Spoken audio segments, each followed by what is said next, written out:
will be lifted up. Only you, O God, will be exalted and will be magnified. Thank you so much, God, sa iyong kabutihan sa amin. Thank you, God, because you are our strength. You are the life giver. You have chosen us, Father God, to worship you. Lord, salamat, Panginoon. Salamat, O God, for the privilege to worship the King of Kings and the Lord of Lords. Sa umagang ito, Panginoon, nagpupuri kami sa iyo dahil napakaraming tao ngayon sa buong Pilipinas abala sa mga bagay na nasa sanlibutan. Ngunit salamat sapagkat meron kang lalaki at babae, bata matanda na dinala sa lugar na ito para ikaw ay sambahin sa Espiritu at sa katotohanan. Sa umagang ito, O Diyos, salamat dahil binigyan mo kami ng lakas para magtipon-tipon at luwalatin ang iyong dakilang pangalan. Lord, sa aming lubos na paglapit sa inyo, humihingi kami ng tawad. Anumang kasalanan na nakikita mo sa puso at isipan namin, linisin mo kami ng iyong buhay at banal na tugo. And Lord God, today, maghari po kayo sa aming kalagitnaan. And Lord, lahat ng anak mo na inuna ang iyong karihan at iyong katwiran, huwag mo hayaan na uwi po kami na hindi namin dala ang pagpapalang nanggagaling lamang sa inyo. Salamat po. Bless all the worship services of JA1 Churches nationwide and worldwide today. And again, Lord, tanggapin mo po ang aming pong papurit pagsamba. In Jesus' name, everybody shout and say, Amen. Praise the Lord. You may be seated, please.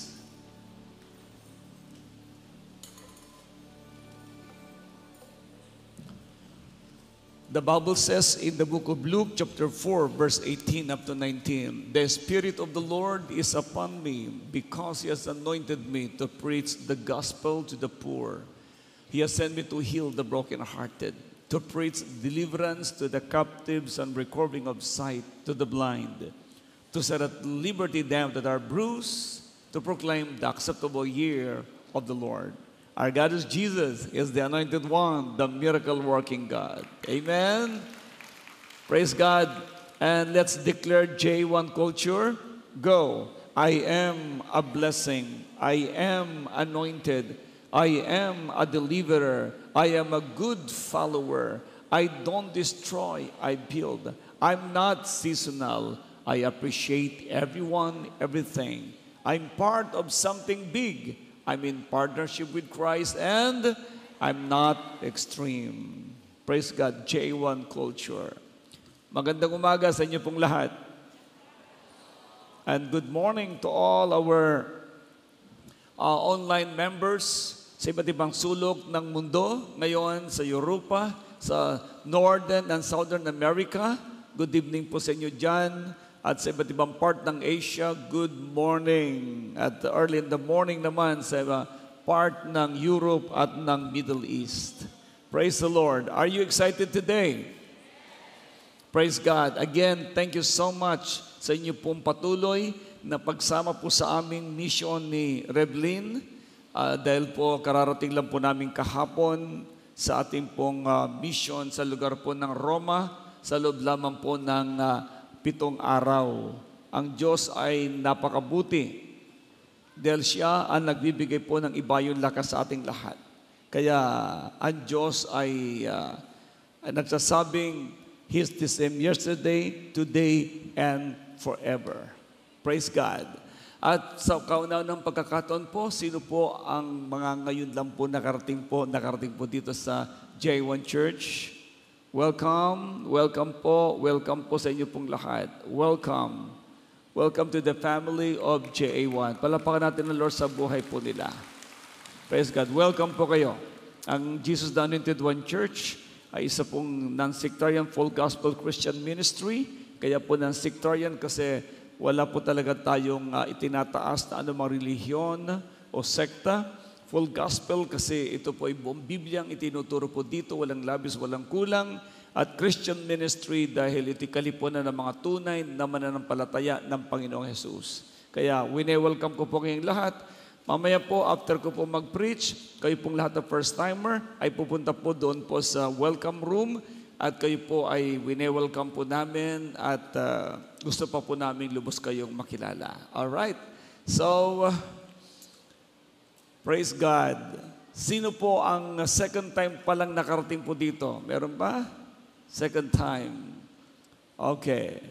Alright. So, this time, ang ating pong pag-uusapan ay patungkol po ito sa remember your leaders. Remember your leaders. Mahalaga po ito na dapat nating maunawaan ang mensahe. Okay. Remember your leaders. Anong ibig sabihin po nito? In the book of Hebrews chapter 13, verse 7, ang sabi niya, remember your leaders who taught you the word of God. Think of all the good that has come from their lives and follow the example of their faith. Sa Tagalog, alalahanin ninyo ang mga namumuno sa inyo na nagpahayag sa inyo ng salita ng Diyos. Isipin ninyo kung paano sila namuhay at tularan ninyo ang kanilang pananampalataya. Ang Diyos ang magpapala sa pagkakabasa ng kanyang buhay at banal na salita. Sa umagang ito ay pag-uusapan po natin ang ating pong papagtulad sa mga mananampalataya. Bakit maraming tao ngayon po'y nabuborn again? At bakit tayo na-born again na? Alam nyo, it is because nung tayo po'y naniwala sa salita ng Diyos, ang bawat mga isinulat ng mga propeta at mga apostol ay ating itong nabasa. Again, nung nabasa natin ang Biblia, ito sinulat ng mga propeta na ginamit po ng ating Diyos na siyang panuntunan ng ating pong pananampalataya. Kapag wala pong nasulat, wala po tayong masusundan. Again, ang Biblia ay salita ng Diyos na ipinadaan ito sa mga propeta nang sabi po ng 2 Peter chapter 1 verse 21, lahat ng nasulat po sa Biblia ay kinasihan ng Holy Spirit. Now, paano ito natin masasabing salita ng Diyos? Nung nabasa po natin ito, ay nagsimulang mabago ang buhay natin. Nagsimula na maranasan natin ang kapangyarihan niya. Ganun po ka-powerful ang words of God. At diyan ay nabigkas ang iba't ibang buhay ng mga sumunod sa Diyos.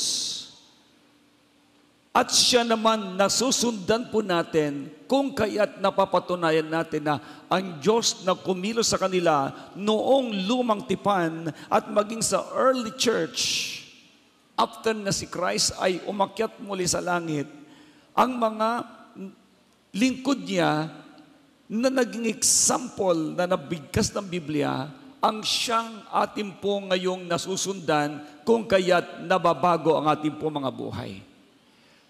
Everybody say example. And everybody say good example. Ang isang taong matalino ay ginagaya lang niya ang magagandang bagay, magagandang halimbawa. Pero ang isang tao pong mangmang, ang lagi niyang susundin at susundan ay yung mga pangit na bagay. Kanina pong umaga ay pumasok sa puso at isipan ko yung salita pong dual personality. Everybody say dual personalities. Ang ibig sabihin po noon, ikaw at mayroon pong ibang spiritong nakapasok sa iyo. Now, kapag ang Holy Spirit ang nasa sa iyo, the Holy Spirit will be the one to guide you at ikaw mismo ay mamumuhay na mayroong bunga ng Holy Spirit. Ano bang bunga ng Holy Spirit? Ito yung nakalagay sa Galatians chapter 5, verse 22 to 23. Ang bunga ng Holy Spirit ay pag-ibig, kagalakan, kapayapaan, katyagaan, kabaitan, katapatan, kahinahunan, pagpipigil sa sarili, at ito po yung nagkulang yata ako ng isa. Anyway, 9 fruit of the Holy Spirit po yon.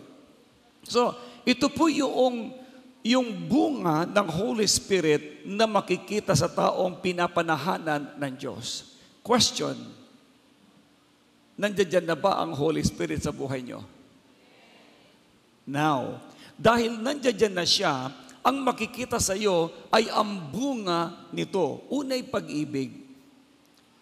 Nung tayo po ay wala pa po kay Kristo, ang sabi ng Bible, ang Diyos po natin ay si Satanas.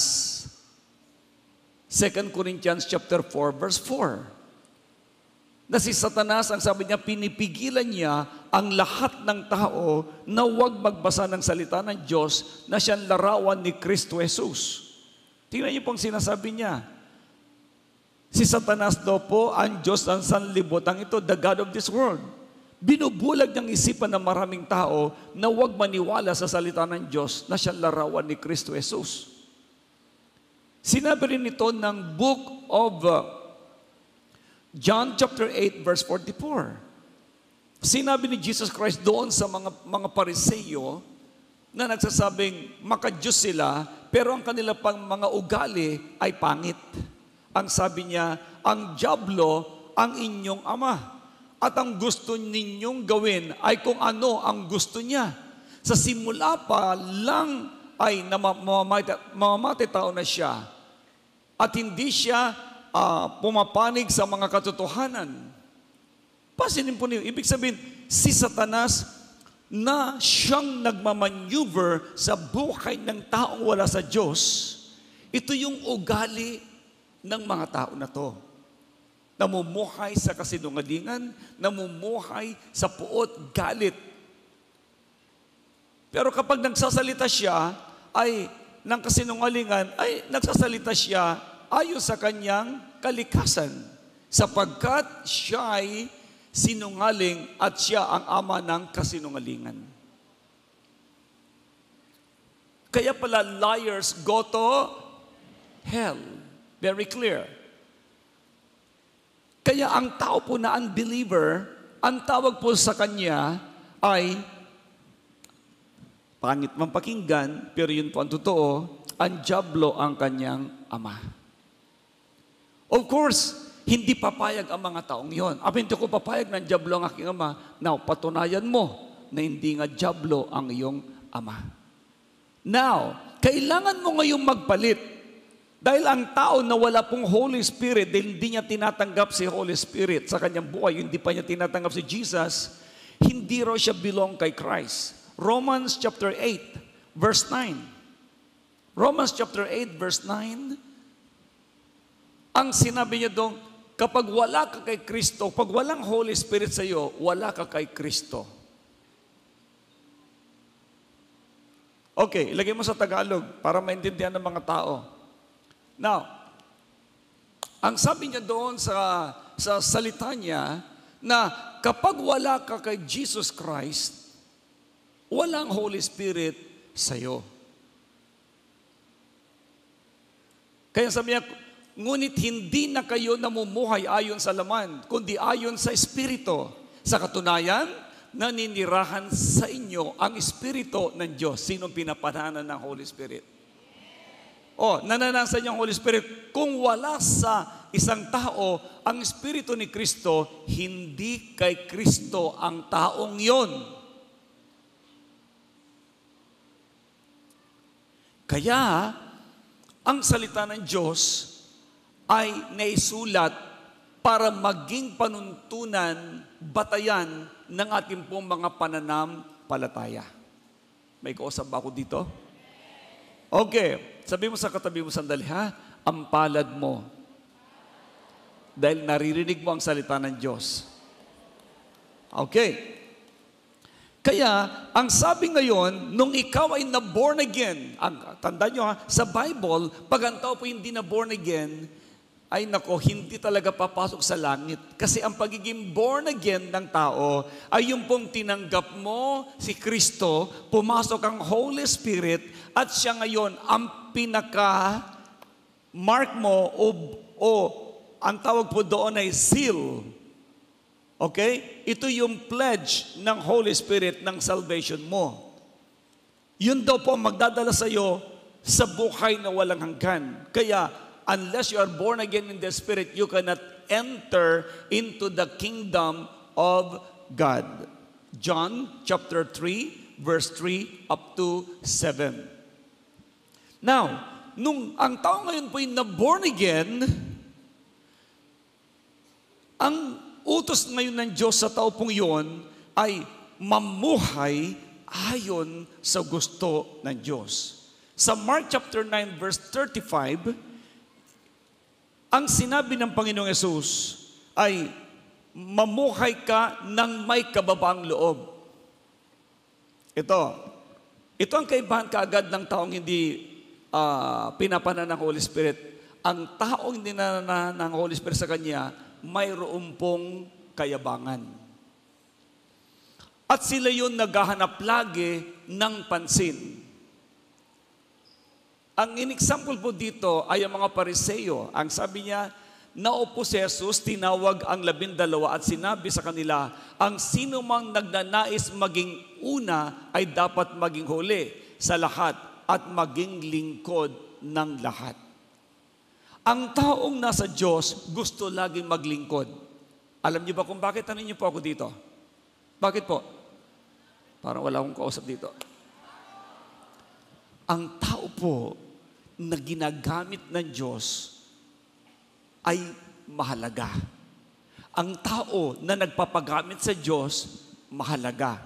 Ang tao may ginagampanan sa gawain ng Panginoon, siya po ay napakahalaga. Kaya kung kayo po hindi po naglilingkod sa Diyos, tignan niyo po kaagad yung mga sarili. Ang tao po naglilingkod, siya po ay sumusunod sa kalooban ng Diyos. Pero ang tao po na gusto lagi siyang paglingkuran, ang tawag po sa kanya ay boss. Boss. Sinong gusto maging servant? Kung si Christ, Diyos na mga Diyos, Hari na mga hari, ay bumaba sa lupa para paglingkuran po tayo, how much more tayo na tinubos niya ang hindi maglingkod sa ating pong kapwa? Pero may tanong ko sa inyo, masarap po ba ang feelings ng pinaglilingkuran? At wala nang sumagot. Ulitin ko muli, masarap po ba ang feelings ng isang taong pinaglilingkuran? Yes! Masarap. Why? Pinaglilingkuran ka. Pangalawang tanong, masarap kaya ang feelings ng naglilingkod? Yes din. Alam mo ba kung bakit? Ang tao pong naglilingkod, mas malakas kaysa pinaglilingkuran. Ang isang tao na naglilingkod, siya mismo ay mahalaga. Bakit? Kasi may kakayahan siyang maglingkod. Pero, masarap din ang pinaglilingkuran. Kaya marami sa inyo dito may kasimbahay. Diba? May kasambahay. Pero tandaan po ninyo, anuman dami na yung kasambahay, ikaw ang pagod. Bakit? Dahil sa naghahanap ka lagi ng pampasweldo. Akala po natin, akala ng mga kasambahay sila ang pagod dahil sa sila mismo ay naglilingkod sa kanilang mga pinaglilingkurang may-ari ng bahay. Pero hindi nyo naiintindihan. Mas pagod ang mga mismong pinaglilingkuran ninyo dahil sila'y naghahanap buhay para pampasweldo din sa inyo. Ang suma total nito, naglilingkod ka sa boss mo o sa manager mo o kay sa may-ari ng bahay, hindi mo rin alam, pinaglilingkuran ka din niya dahil sinusupply niya ang pangangailangan mo. In other words, ang buhay sa mundo, lahat ay dapat naglilingkod. Say it again, servant. Say it again, servant. Kaya ang sabi niya ngayon sa ating theme, alalahanin mo ang mga leader mo. Dahil ang totoo, yung mga leader ay servant po sila. A leader must be a good follower. Tama ba? Okay. Kaya yan ang sinasabi ni Jesus Christ na kayo ay maglingkod. Tayo po ay nabubuhay sa mundong ito. Sabi nga ni Pablo sa 1 Corinthians 11 verse 1, imitate me as I imitate Christ. Gayahin ninyo ako tulad ng paggaya ko kay Kristo. Kaya sabihin natin lahat, gaya-gaya lang. Lakas eh. Now, ang gagayahin natin, ang tutularan daw natin ay si Pablo kasi tinularan ni Pablo si Jesus. Ang soma total naman ito, Diyos lang ang ating pong tutularan. Tanungin niyo po ako ulit kung bakit. Dahil nilikha ka ng Diyos ayon sa kanyang wangis. Kawangis natin ang Diyos, kaya Diyos lang ang dapat nating tularan.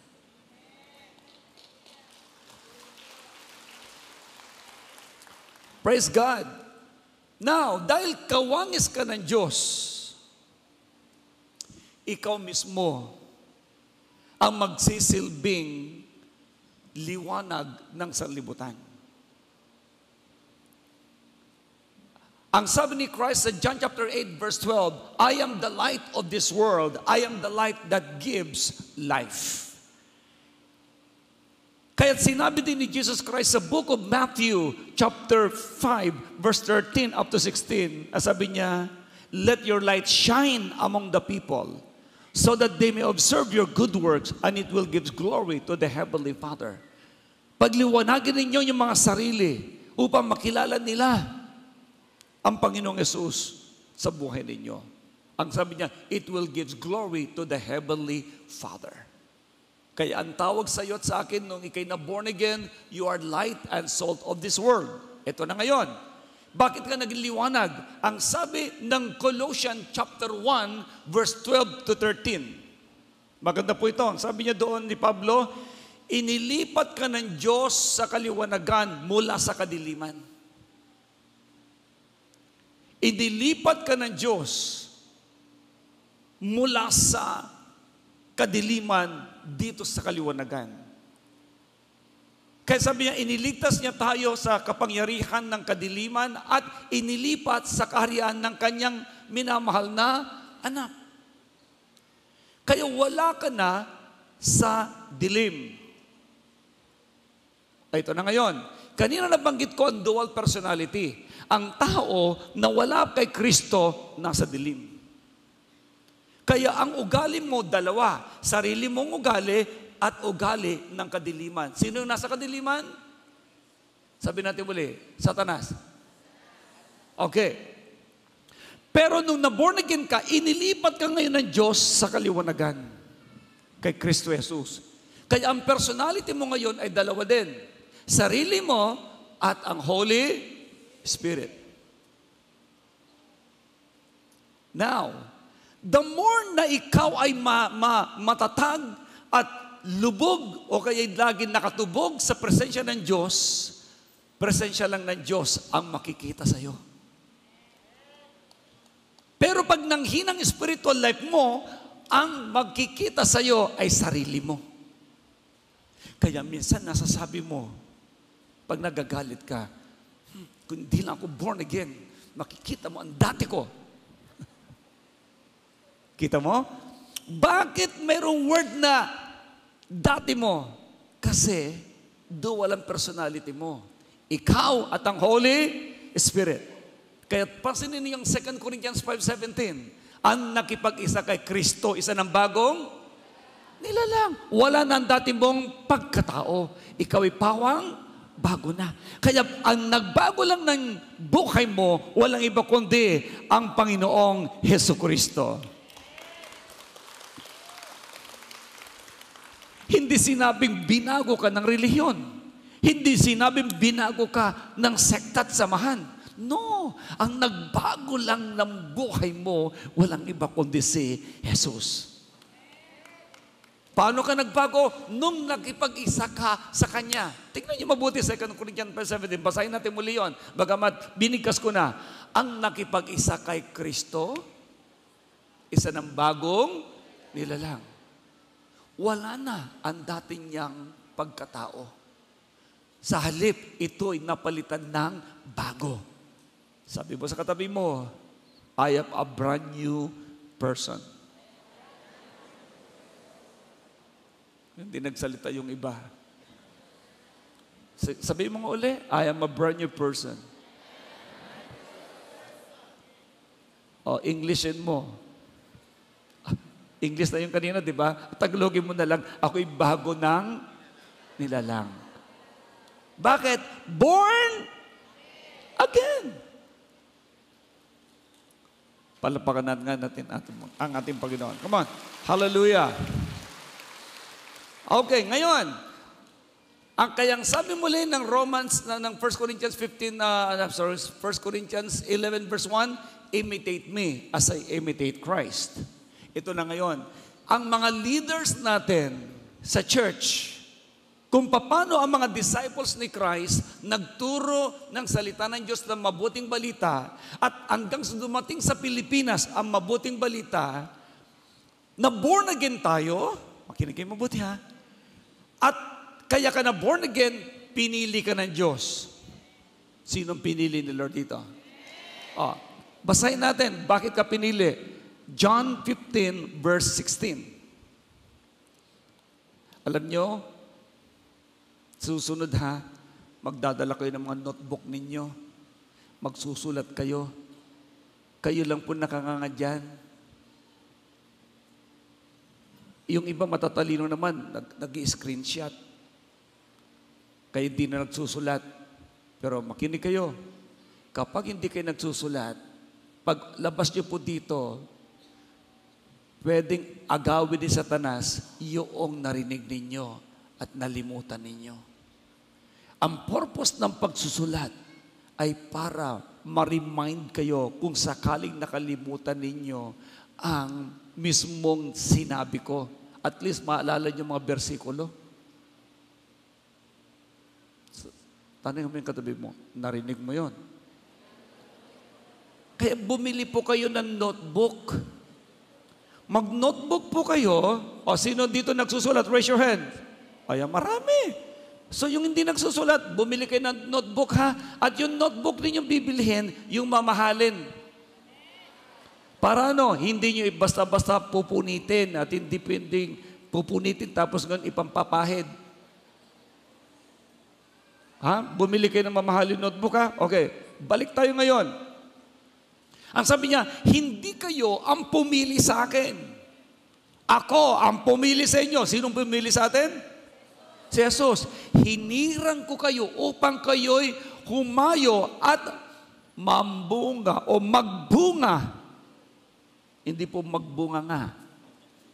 Magbunga at manatili ang inyong bunga. Sa gayon, anuman, grabe to ha, tingnan nyo to, anuman ang hingin ninyo sa Ama, sa akin pangalan, ibibigay ko sa inyo.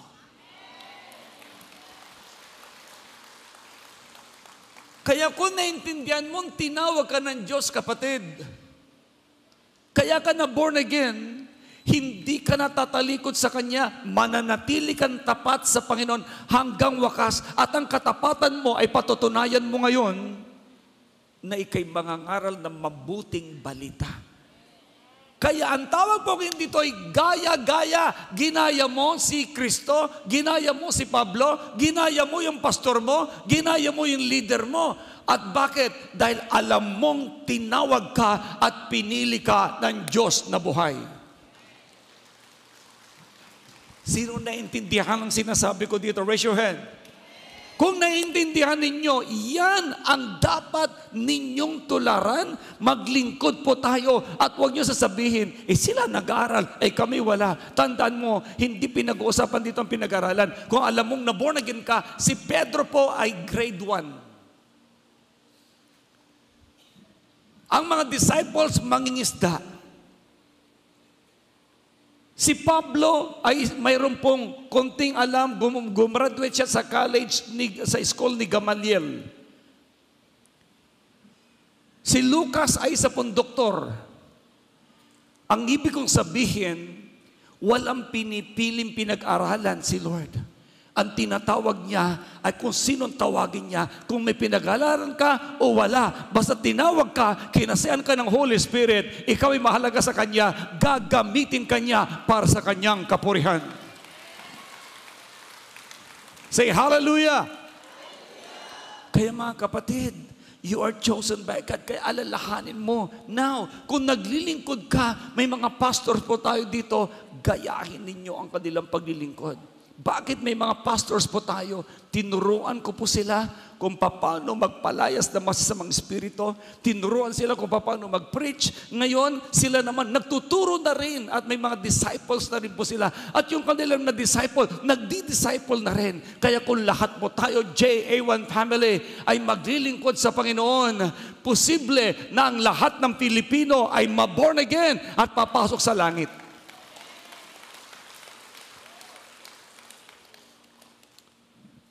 Kaya ang tawag sa isang taong na born again, VIP. Ulit. Anong ibig sabihin ng VIP? Very important person. Dahil kung hindi ka tinawag ng Diyos, wala ka ngayon dyan. Tulad po ng mga first-timer, kung wala si Lord na tumawag sa inyo dito, wala kayo dyan.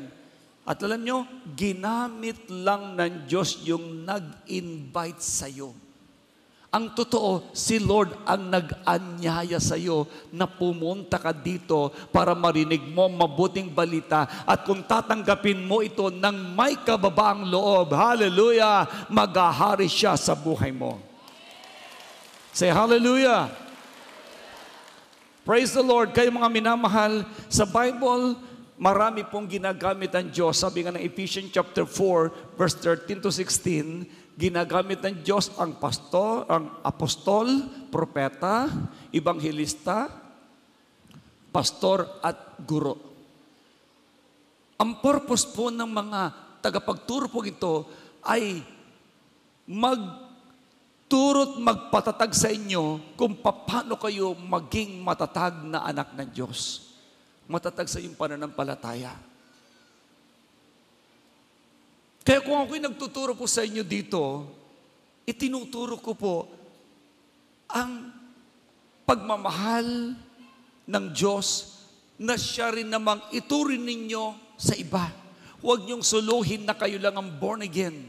Hayaan ninyong ma-born again ang mga kapitbahay ninyo at mga kaibigan ninyo, pati mga mahal niyo sa buhay, higit sa lahat. Dahil ang Biblia ay totoo, pag hindi na born again isang tao, hindi papasok talaga sa langit. Okay, now, maaaring sabihin mo, Lord, hindi ko po kaya. Sa Bible, marami po mga examples na God's leader. At una, si Moses. Si Moses ay isa po siyang reluctant leader. Siya po'y nag-aatubiling pinuno ang tawag sa kanya. Nag-aatubili siyang pinuno. Ang sabi ni Moses nung tinawag siya ng Panginoon na siya ay gagamitin para iligtas ang buong Israelite sa pagkakadipin sa Ehipto, ang sabi niya, hindi ko po kaya. Hindi ko po kaya. Pero tandaan mo, Exodus 14, verse 13 to 15. As we read this verse, sabi niya, sumagot si Moses, lakasan ninyo ang inyong loob. Huwag kayong matakot. Tingnan na lang ninyo kung paano kayo ililigtas ngayon ni Yahweh. Hindi na ninyo muling makikita ang mga Ehiptong iyan. Alam niyo ba kung bakit? Nung sumunod siya kay Jesus, kay God, una reluctant po siya. Pero nung siya po'y sumunod na, ang sinabi niya, lakasan ninyo ang inyong loob. Kaya sinabi niya sa mga Israelites, kaya ninyo yan, lakasan niyo yung loob. At ililigtas niya kayo sa pagkakaalipin sa Ehipto. At ang sumunod na verse, ipagtatanggol kayo ni Yahweh, pumanatag lamang kayo. And verse 15, sinabi ni Yahweh kay Moses, bakit mo ako tinatawag? Palakarin mo ang mga Israelita. Guys, kaya ko binasa ito sa inyo. Ang mga Israelites sa time na yon, gusto lang nilang maging alipin sa Egypt. Pero napakaraming nag-iiyakan. Kaya tinawag ng Diyos si Moses na pumunta ka sa aking bayan at ikaw ang mamuno sa kanila. Pero nung una, ako po'y sawit magsalita. Hindi po ako marunong. Pero sabi ni Lord, ipapakita ko ang kapangyarihan ko sa pamamagitan mo. To cut the story short, nung sumunod si Moses, sinabihan niya ang mga tao, lakasan ninyo ang inyong loob. Ililigtas kayo ng Diyos sa Egypt. To cut the story short, sumunod ang mga Israelites. Sa kanila pong pagsunod, nakita nila ang kapangyarihan ng Diyos na buhay. Sumunod lang po kayo, makikita ninyo ang kapangyarihan ng Diyos na kikilos sa inyo.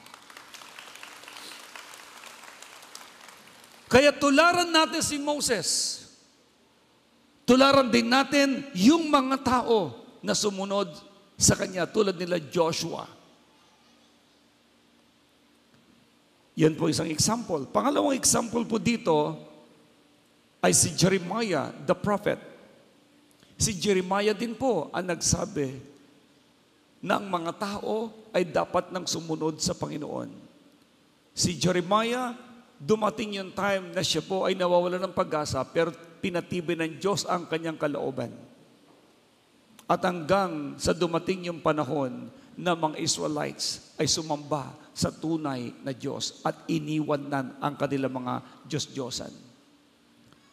Lamentation chapter 3, verse 22 to 24. Now, another thing I see Paul sa kanyang missionary, ang kanyang mission life. Ang sabi niya, Lord, hindi ko po kaya. Tanggalin niyo po ang kahinaan ko. Pero ang sabi ng Lord sa kanya, ang aking biyaya ay sapat para sa iyo. Palalakasin kita. Tumingin kayo sa akin dito. May kahinaan ba kayo? Dumarating ba yung time na sasabihin nyo, hindi nyo kaya? Pero, kapag ikaw ay na kay Kristo, magtatagumpay ka.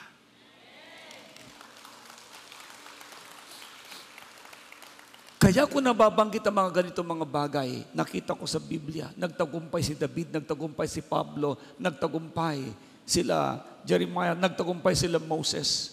Nakita ko rin sa aking pong buhay at sa aking mga naunang mga leaders, nagtagumpay sila.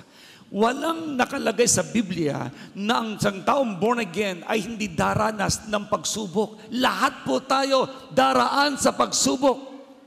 Pero ang pagsubok pa lang yan, ang siyang pagpapatatag ng ating pananampalataya. James chapter 1 verse 2 up to 4. James chapter 1 verse 2 up to 4. Ang sabi niya, rejoice. Magalak kayo pag nakakaranas kayo ng iba't ibang klase ng pagsubok sa buhay. At pinatatatag lamang tayo ng Diyos. Kaya dapat ninyong malaman na nagiging matatag ang inyong pananampalataya sa pamamagitan ng mga pagsubok. Question. Masarap bang pakiramdam ng dumaranas ng pagsubok? Yes or no? No. Tingnan nyo lamang, para masubok ang lakas mo, di po ba ikaw ay magbubuhat ng napakabigat na bagay? Nung tinitignan mo yung mabigat na bubuhatin, ang sabi mo, hindi ko kaya. Pero nung nabuhat mo, napagtagumpayan mo, sabi, ay, kaya ko pala. Pero mo yun, nabuhat ko.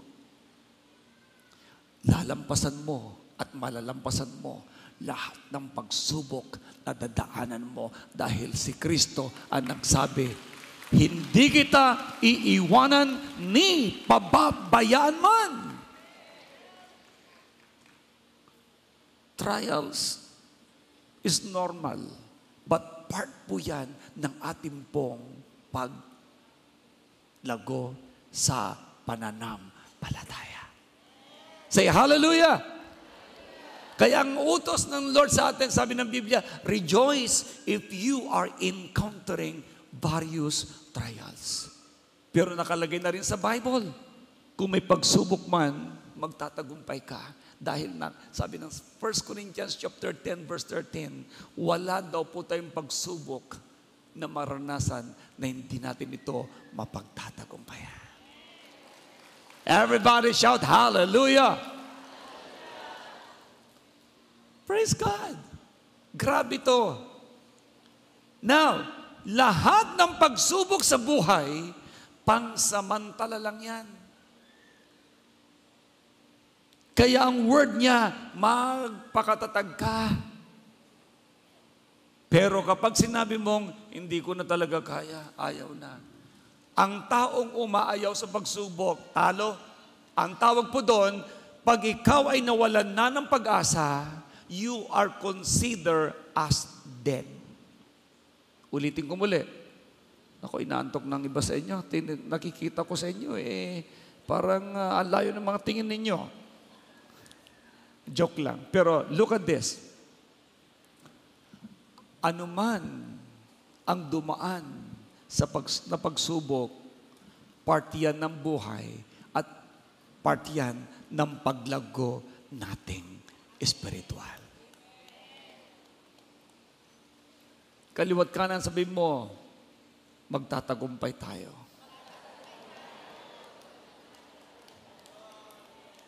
Say hallelujah! Tingnan niyo mabuti ha. Nakalagay sa book of Hebrews chapter 12 verse 1 and 2. Ang mga nandoon sa itaas ay pinanunood po nila tayo. Ulitin ko muli, Hebrews 12 verse 1 and 2. Ang nakalagay po doon, tayo daw po ay pinanunood ng maraming mga heroes. Kaya nga dahil sa napapaligiran tayo ng mga napakaraming saksi, tanggalin na natin ang anumang balakid at ang kasalanang kumakapit sa atin. Buong tiyaga tayong tumakbo sa tagbuhing nasa ating harapan. Diretso lang daw. Ituon natin ang ating paningin kay Jesus. Sa Kanya nakasalalay ang ating pananampalataya mula sa simula hanggang katapusan. Kaya pag tinanggal mo ang iyong mata at pananampalataya kay Jesus, wala kang mararating. Kaya nga hanggang katapusan, dahil sa kagalakang naghihintay sa Kanya, hindi Niya inalintana ang kahiyan ng pagkamatay sa krus. At Siya ngayon nakaupo sa kanan ng trono ng Diyos. Kung si Jesus ay sinubok, namatay nilibing at muling nabuhay, ganon din tayong lahat. Makakaranas ng pagsubok, pero tiyak ang pagtatagumpay.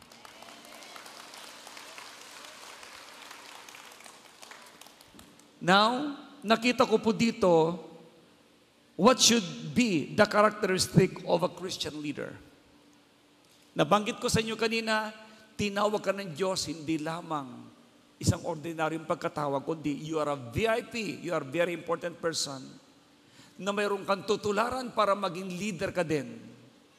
Ito yung prayer ko, sa totoo lang. Tayong lahat na narito, maglilingkod sa Diyos. At ayaw yata ng iba. Ang sabi ko, maglilingkod ka kay Lord. Ang taong naglilingkod sa Diyos, tinawag talaga ng Diyos. Tingnan mo ng sarili mo ngayon. Ikaw ba'y naglilingkod? Ha? Now, you need to be a good example ngayon. Leading by example. Again, sabi ni Pablo, imitate me as I imitate Christ. Kaya si Pablo ay naging good example po siya.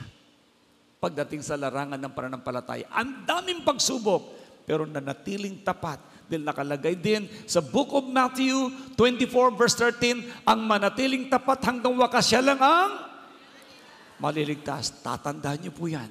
Pangalawa, be humble. Hindi ka lang leading by example, but maging humble ka. Bakit kailangan mo maging humble? Sapagkat yun po ang totoo bilang isang anak ng Diyos. Kung ang Diyos ay naging humble na Diyos, ikaw din na sumusunod sa Diyos, humble ka din at hindi hambog. Laging mapagpakumbaba. Proverbs 22 verse 4, ang sabi niya doon, through humility and fear of the Lord, riches, honor, and long life. Sa Tagalog, sa pamamagitan ng kapagpakumbabaan, humility, at banal na pagkatakot sa Diyos, naroon ang kasaganaan, karangalan, at mahabang buhay. Bakit may mahabang buhay? Kung humble ka, wala kang kaaway. Pag humble ka, matutuwa ang mga tao sa iyo. Hindi lang yun, pagpapalain lang ng Diyos ang taong mapagpakumbaba. Kaya nga, ang paggalang at pagsunod kay Yahweh at ang kapagpakumbabaan ay namumunga ng yaman, buhay, at karangalan. Grabe, no? Yan ang bunga. Kaya ito po yung sinasabi ko, habang tumatagal kang born-again Christian, nagbabasa ka ng Biblia, lalo mong nai-inculcate sa puso mo ang karakter ng Diyos. Ulitin ko muli, kung ang Diyos ay mapagpakumbaba, sino ka na sumusunod sa Kanyang hindi magpakumbaba? Tama ba?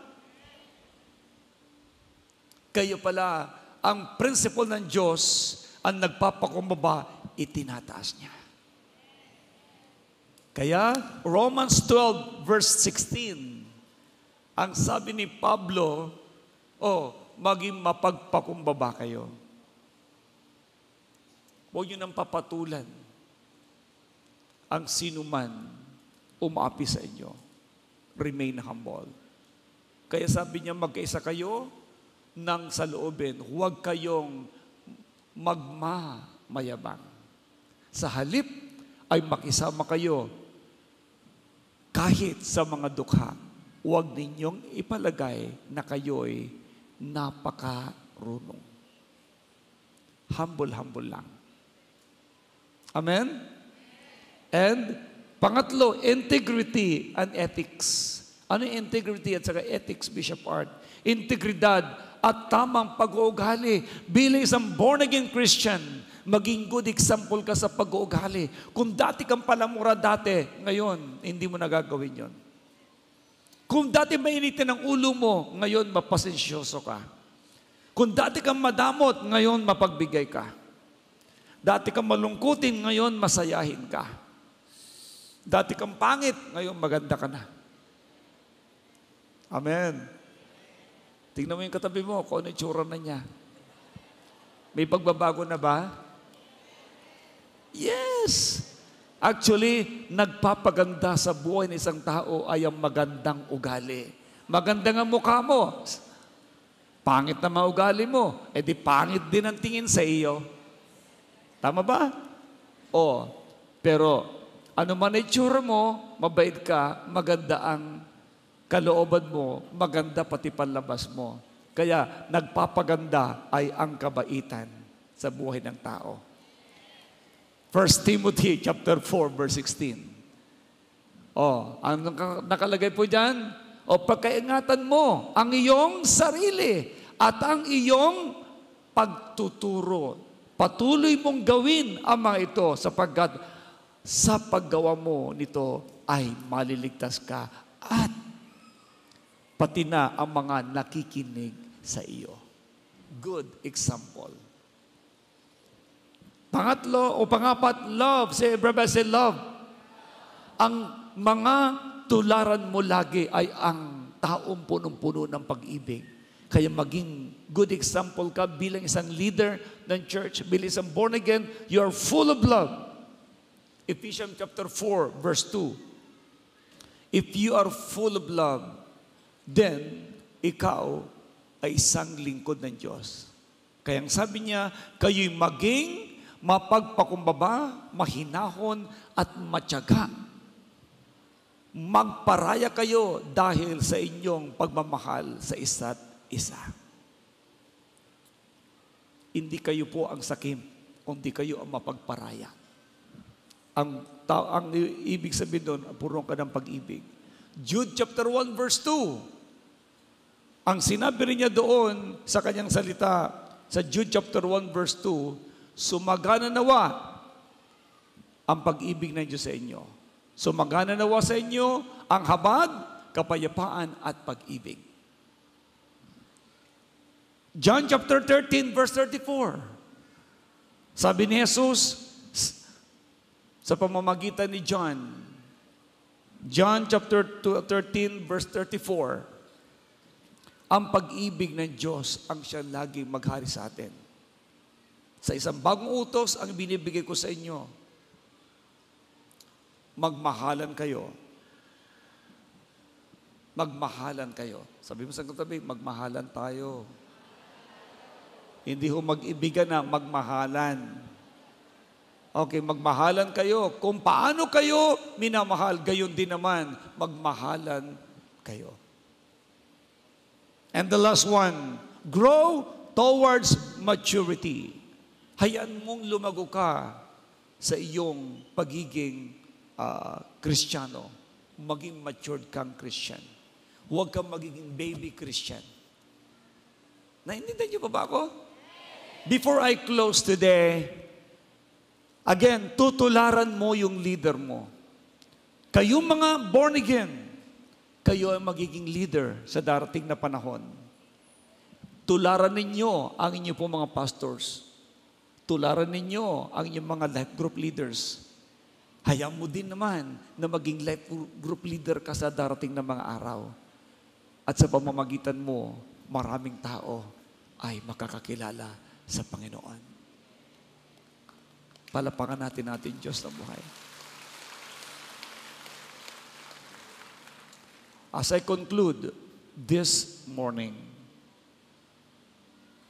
since na tinawag ka ng Diyos, pinili ka ng Diyos, magpasalamat ka. Hindi lahat ng tao ay pinipili ng Diyos. Hindi lahat ng tao ay mabuborn again. Maniwala po kayo. Pero yamang ikaw ngayon ay na-born again na tinanggap mo si Jesus sa buhay mo, maging liwanag ka ng sanlibutan. Through your life, let all these people around you magkaroon ng pagbabago. You are a chosen vessel to be a blessing to many. At kung hindi pa nagbabago ang buhay mo, sundin mo na ang Diyos. Siya lang ang pwedeng magbago ng buhay mo. Hindi mo kayang baguhin ang sarili mo. Si Lord ang magbabago sa iyo sa pamamagitan ng pagsunod mo sa Kanya. Tumayo nga po tayong lahat.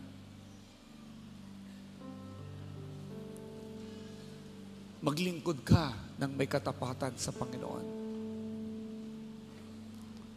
Paglingkuran mo ang Diyos na tumawag sa iyo. Jesus, Jesus, Jesus, Jesus. Hallelujah. May question ako sa inyo ngayon. Kumusta ang iyong pananampalataya? Kumusta ang pag-ibig mo sa iyong kapwa? Kumusta ang pagmamahal mo sa Panginoon?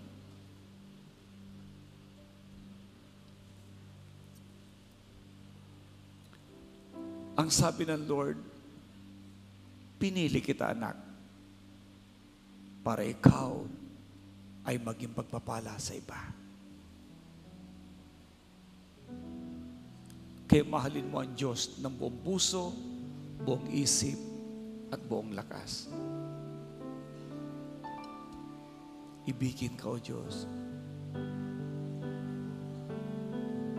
Lord, wala kaming ibang mamahalin kundi ikaw lang. Higit kami mamahalin, wala nang ang iba. Sasambahin, tanging ikaw lamang ang nagmahal sa amin. Ang utos mo ang aming susundin.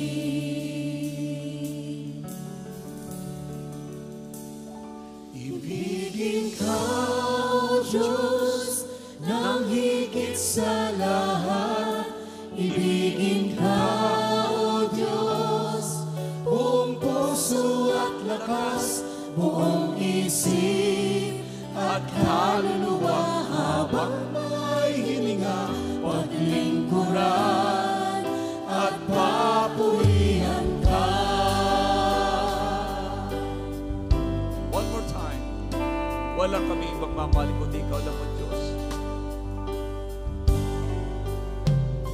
Walang higit kami mamahalin, wala nang iba. Sasambahin, tanging ikaw lamang ang nagmahal sa amin. Ang utos mo ang aming susundin.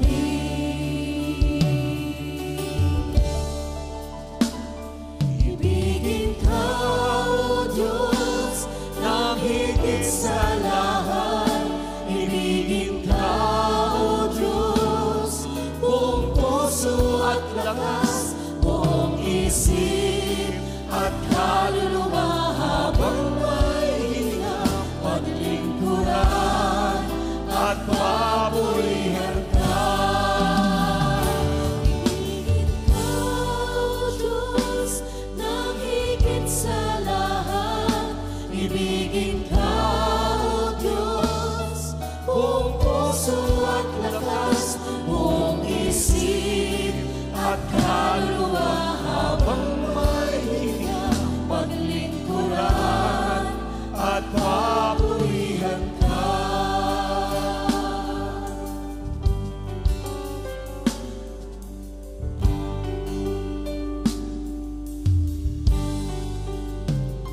Mahal mong pangalan, pinataas namin sa buong mundo'y inahayag namin. Tanging pangalan mo, Jesus, ang tagapagligtas. Wala nang ang ibang mamahalin. Ibigin ka. Lift up your hands. Ibigin ka, O Diyos, nang higit sa lahat. Ibigin ka, O Diyos, buong puso at lakas, buong isip at kaluluwa. Habang may hininga, paglingkuran at papurihan ka.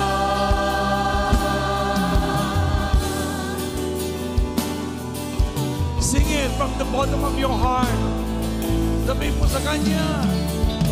Buong puso at lakas, buong isip at kaluluwa.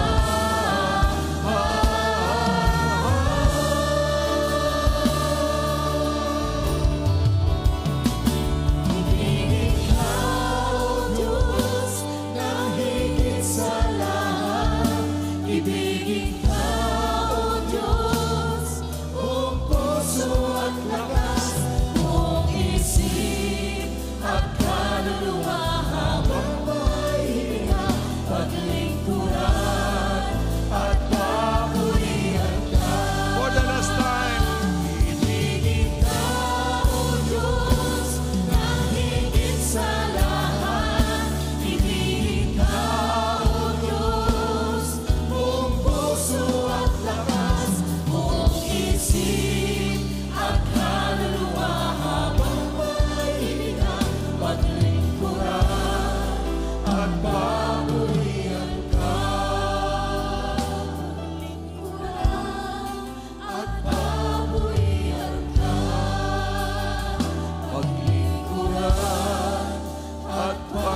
Yumuko tayong lahat at pumikit. Narinig mo kung paano ka tinawag ng Diyos. Narinig mo kung paano ka kinahabagan ng Diyos. Kung paano nagsakripisyo si Jesus sa krus ng Kalbaryo, namatay siya para maligtas ka't maligtas ako. Nabuhay na mamuli siya para patunayan sa iyo na sa paglilingkod mo ay hindi isang kapahamakan, kundi isang buhay ang iyong makakamtan. Paghari mong lubos ang Diyos sa buhay mo, siya lang na lumikha sa iyo, ang siya ring magliligtas sa iyo. Sa anumang kasalanan meron ka, magpakumbaba ka lang, ibigay mo ang buhay mo, ililigtas ka niya. Habang kinakayo ko nakapikit, ang tanong ko ngayon sa iyo, gaano mo kamahal si Lord? Gaano mo siya kamahal? Paglilingkuran mo ba siya? Sige, sabihin mo sa Kanya na mahal mo ang Panginoon. Sabihin mo na susunod ka sa Kanya. At sabihin mo din na ikinagpapakumbaba, tumingi ng tawad sa anumang kasalanan na iyong nagawa. Kung dumating yung time na ikaw'y nangihina, nagagawa mo mga bagay na hindi kaya-aya, ang pagpapatawad ng Diyos ay nandiyan dyan. Humingi ka lang ng tawad sa Kanya. And God will change your life. I-align ng Diyos ang buhay mo ayon sa nais niya. Dahil nais ng Lord, maging maayos ka. At sabihin mo ang isang panalangin ito, Panginoong Hesus, paglilingkuran ko po kayo. Susunod po ako sa inyo. Tulungan niyo ako, Panginoon, na mabuhay ng may kabanalan. Ikaw lang ang masunod sa buhay ko. Hindi ang sarili ko. Lord, salamat. Inilipat mo ako sa kaliwanagan mula sa kadiliman. Lord Jesus, ikaw lang masunod sa buhay ko. Linisin mong lubos ang buhay ko. At ikaw ang maghari sa puso ko habang ako'y nabubuhay. I love you, Lord. Use me, Lord, for your glory alone. Lord Jesus, sa iyong mga kamay, inihandog ko ang aking buhay. I love you, Lord. In Jesus' name. In Jesus' name. Manatili kayo nakapikit ako dalang mananalangin. Lord, i-bless mo po ang iyong mga anak. I pray, Lord, pagalingin mo ang mayroong karamdaman kung mayroon man. I speak divine healing sa puso na yon. I speak divine healing sa lungs na yon. I speak healing, Lord, sa atay na yon, sa kanyang liver, as well sa kanyang bato, sa kanyang kidney. I speak healing sa kanyang mga dugo, blood sugar, at maging sa blood pressure. I speak divine healing sa kanyang mga buto. Palakasin niyo, Diyos, ang iyong mga anak. Divine healing flow in the name of Jesus. As well, I pray, wala kang anak na maghihirap, mabubuhay na masagana ang iyong mga anak. In Jesus' name, ang sinabi mo, God, pumunta ka rito sa mundo para magbigay ng buhay na ganap at kasiyat-siya. Magiging masayang buhay ng lahat na sumusunod sa iyo at mabubuhay ng may kasaganaan. I declare this, that these people are super blessed. In Jesus' name. Lord, ma-born again ang lahat ng kanilang mamahal sa buhay. Taas natin mga kamay. At ang mga kamay na nakataas, magiging blessing sa marami at Lord, iligtas mo po ang bawat member ng kanilang mga pamilya. Walang hindi maboborn again. Lahat ay born again, God. In Jesus' name, in Jesus' name. As well, ang kanilang mga kaibigan, mga office mate, katrabaho, O God, mga classmates, i-bless niyo po lahat. God, I give you praise for blessing your people today. They will imitate you because they are leaders. Pagpalain ng Diyos ang buhay mo dahil ikay isang leader na gagamitin ng Panginoon. In Jesus' name, everybody shout and say Amen. Praise the Lord. Remember your leaders. That's why ikaw din ay magiging leader. Amen? Congratulate mo ang katabi mo, sabihin sa kanya, God bless you, kapwa ko leader.